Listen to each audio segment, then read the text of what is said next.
ബാക്കിയുള്ളതും സമയമാണ്. മരിച്ചു കഴിയുമ്പോൾ കാണാൻ വരുന്ന 100 ആളുകളേക്കാൾ വിലയുണ്ടെന്ന് ജീവിച്ചിരിക്കുമ്പോൾ വിഷമമൊക്കെ കേൾക്കുന്ന ഒരാൾക്ക്. ഈ ജനിക്കുന്ന ദിവസവും മരിക്കുന്ന ദിവസവും എല്ലാവരും അങ്ങ് നല്ലതൊക്കെ പറയും. ഇതിനിടയിൽ ജീവിക്കുന്ന ദിവസത്തെക്കുറിച്ച് വിലയിരുത്തപ്പെടേണ്ടത്. എങ്ങനെയൊക്കെയാണെന്ന് നമ്മളൊക്കെ ഓർമ്മിക്കപ്പെടേണ്ടത്. നമ്മളെയൊന്നും വിധിക്കാനൊന്നും ആർക്കും യാതൊരു അവകാശവുമില്ല.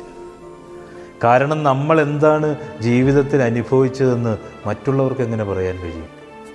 പലരും പല കഥകളും നമ്മളെക്കുറിച്ചൊക്കെ കേട്ടെന്നിരിക്കും. പക്ഷേ അതൊന്നും ചിലപ്പോൾ നമ്മുടെ ഹൃദയത്തിലുണ്ടായ യഥാർത്ഥ അനുഭവമാകണമെന്നില്ല. ഈ തിരിച്ചു വരാത്ത ഇന്നലകളെയും കാത്തു നിൽക്കുമെന്ന് ഉറപ്പില്ലാത്ത നാളെയുമൊക്കെ അങ്ങ് ഉപേക്ഷിക്കുക. അലിഞ്ഞു തീരുന്ന ആസ്വാദനത്തിലുള്ള ആഘോഷങ്ങളിലല്ലെന്നേ അനശ്വരമായ ആഹ്ലാദത്തിനുള്ള ആലോചനകളും